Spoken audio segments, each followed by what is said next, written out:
Mince, ça marche pas. Comment vais-je réussir à raviver la flamme, à faire revenir les sentiments de mon ex? En plus, ma bougie, je viens de l'acheter. Est-ce qu'on va s'en sortir? On découvre tout ça et ça commence comme d'habitude, juste après le générique.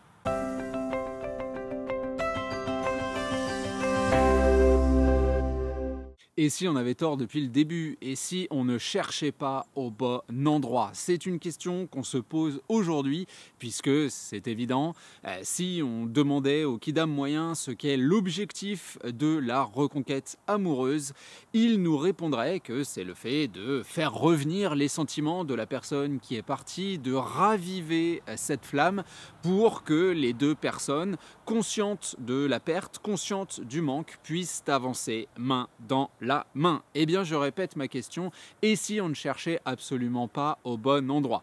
Moi, c'est Jean-Baptiste de jbmarcille.com, vous me connaissez à travers de très nombreuses vidéos disponibles sur YouTube, et aujourd'hui, je voulais qu'on se penche ensemble sur cette idée, cette chimère, cette obsession qui malheureusement est excessivement présente au moment de se pencher sur la notion de reconquête amoureuse et d'observer finalement la rupture amoureuse et ses conséquences.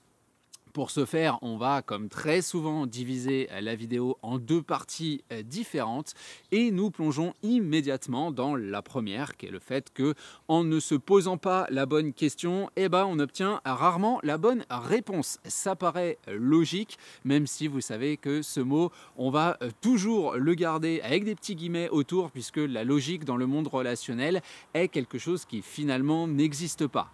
La rupture et encore plus la reconquête amoureuse sont des préceptes qui sont dénués de réflexion matérielle qui voudraient que le cerveau et le cœur s'accordent et que tout le monde avance vers la meilleure résolution possible. Sinon, de base, il n'y aurait pas de divorce puisque le mariage est quand même une promesse d'éternité. En tout cas, ce qui m'intéresse avec cette notion, cette idée de faire revenir les sentiments de son ex et de raviver la flamme, c'est que d'une part, comme je vous le disais en introduction, ça crée une forme d'obsession, une volonté absolue qui n'est absolument plus focalisée sur nous, mais complètement sur la personne qu'on a face à nous. Donc on va être dans une espèce d'analyse systématique de notre communication, qu'elle soit verbale ou non verbale d'ailleurs, de nos actions, de ce que peut partager mon ex vis-à-vis de son environnement, notamment sur les réseaux sociaux. Est-ce qu'il fait ci? Est-ce qu'elle fait ça? Est-ce qu'il y a une rencontre? Est-ce que là il est libre? Est-ce que là il n'est pas libre? À quelle heure je peux téléphoner? Machin, etc.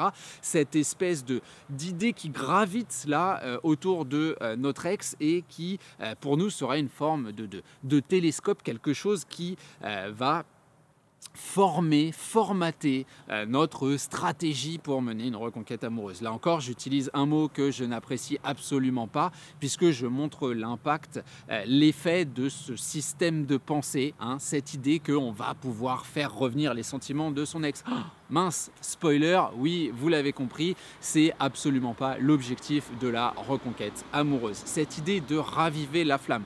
Prenons la notion didactique. Je sais ce que vous allez me répondre, c'est juste une façon de parler, c'est pas très grave. Je suis pas du tout de cet avis-là. La didactique a un impact extrêmement important sur la manière dont nous voyons les choses et donc les idées qui découlent de cette vision-là. Encore une fois, on peut prendre une analogie sportive, s'entraîner à ne pas perdre et s'entraîner à gagner, c'est pas du tout la même chose. On n'a pas du tout la même vision, par exemple, de son opposante, de son adversaire. S'entraîner à pas perdre, c'est le considérer comme plus fort que nous et ce serait déjà une performance de ne pas se prendre une fessée. S'entraîner à gagner, c'est considérer qu'on a déjà tout en nous pour aller au bout de cette victoire, aller au bout de ce match, quel que soit le sport en question. Donc on voit qu'effectivement, au moment où on va rentrer sur le terrain, raquette à la main, petit clin d'œil à mon petit sport préféré, on ne va pas avoir le même feeling vis-à-vis de la personne qu'on a face à nous et on ne va pas trembler de la même façon. Clairement, on n'aura pas la même pression au fur et à mesure des points qui s'enchaînent. Donc non, ce n'est pas juste une question de didactique,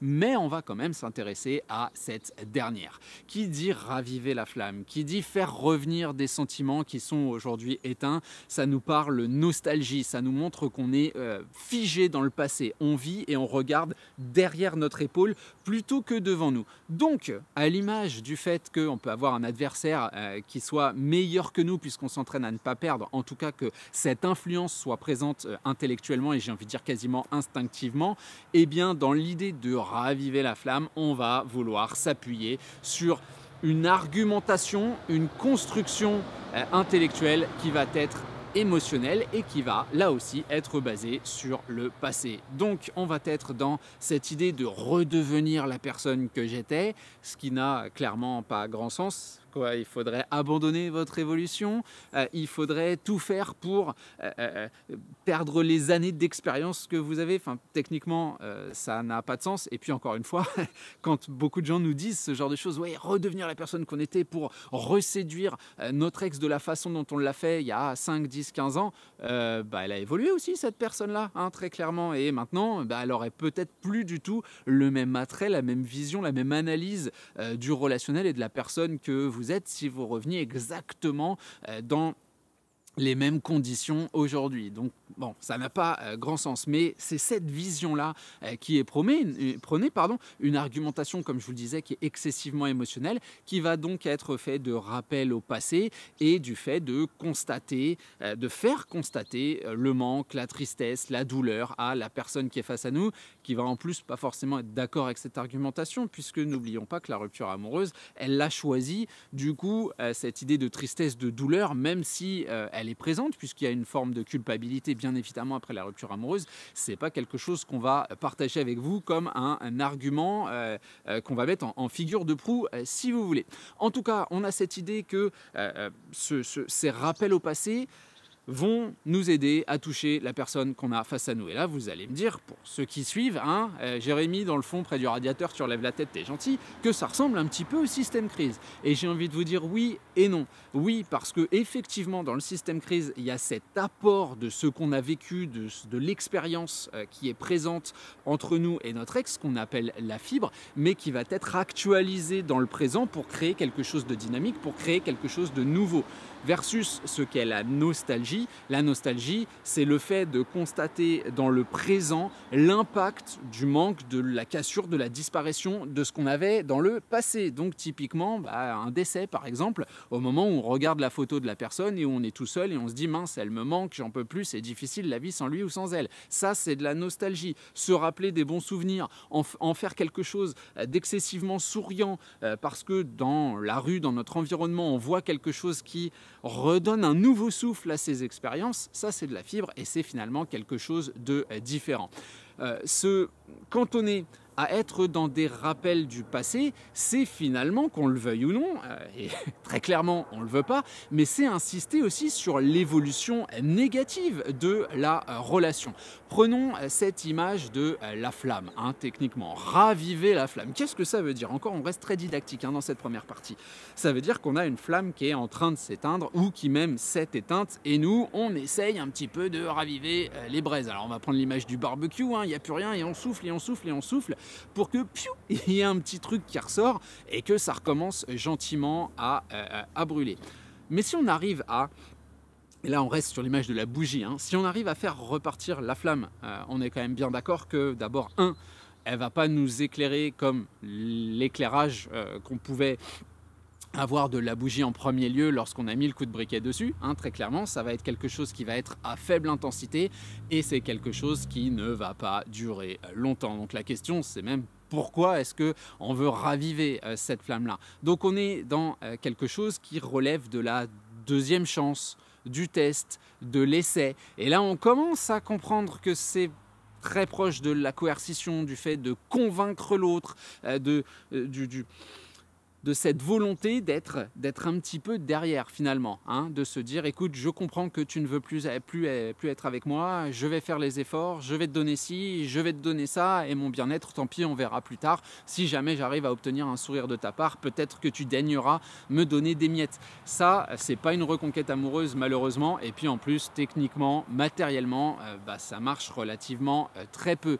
Donc nous, ce qu'on se dit dans cette vidéo, c'est que quand on est tourné vers ceux qui y étaient, on oublie quelque chose d'excessivement important qui va être notre deuxième partie. Vous l'avez bien compris, c'est que les cloches sonnent déjà. Vous les entendez au loin qui résonnent, le village est silencieux, il est même pesant ce silence parce que ça y est, enfin, votre relation est morte. Enfin, quand je dis enfin, c'est qu'on est enfin dans cette acceptation. Votre relation est morte et on est le jour de son enterrement. C'est terminé, vous ne pouvez plus rien faire pour sauver cette dernière. On a tout tenté. Vous avez tenté le bouche à bouche, le défibrillateur, vous avez tenté de raviver la flamme parce qu'on ne va pas se mentir, c'est quand même le premier des réflexes qu'on a au moment de la séparation, cette argumentation émotionnelle, ne pars pas, je t'aime encore, je vais changer, tatati tatata, vis-à-vis de quelqu'un qui est déjà dans le pacte et qui ne peut pas recevoir nos arguments. Et plus on va argumenter, plus la pression va être là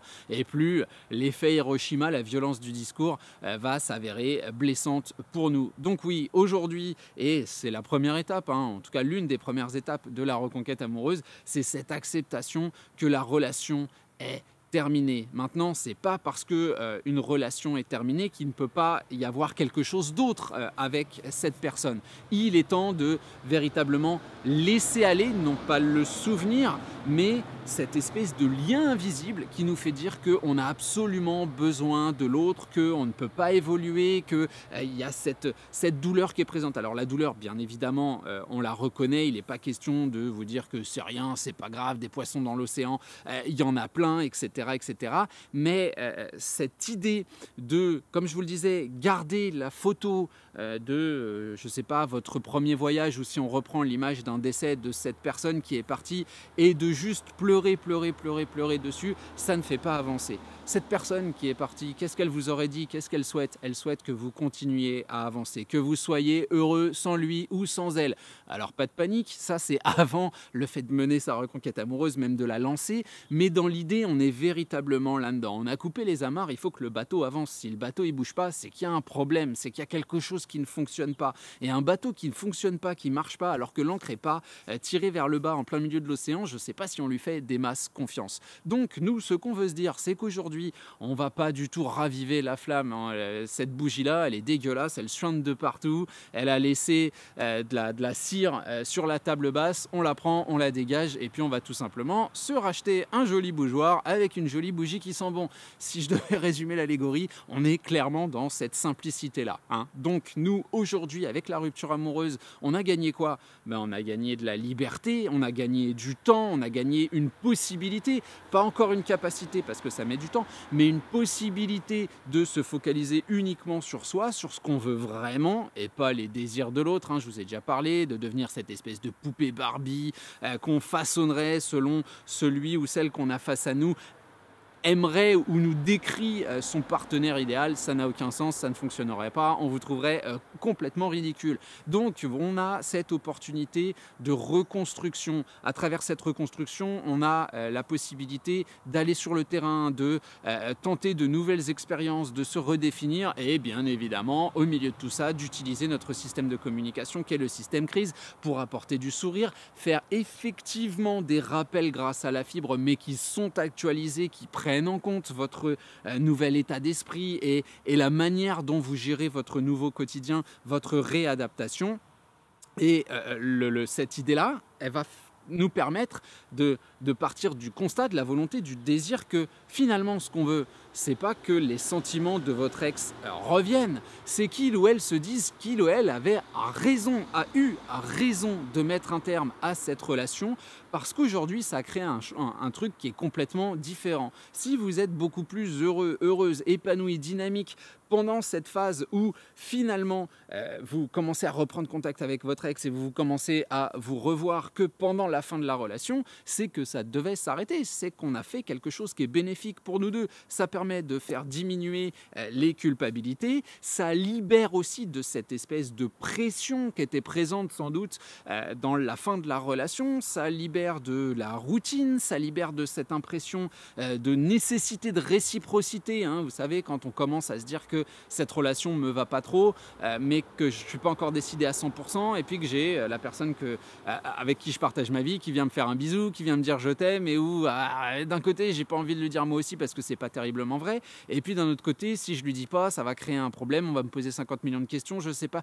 Tout ce moment-là qui est la différence entre la rupture et la séparation et que votre ex a dû traverser, je le plains pas, mais l'idée est quand même là, c'est quand même présent, tout ça effectivement existe. Et se dire qu'on veut raviver la flamme, quelque part c'est raviver un petit peu tout ça. Attention aux braises sur lesquelles on souffle. Donc là on est en train de créer quelque chose qui est positif, qui limite le conflit, qui limite la notion d'obligation, qui casse complètement la routine. Bref, on est sur la création de quelque chose qui nous permet une redécouverte, qui nous permet du dynamisme. Et là on s'aperçoit de quoi?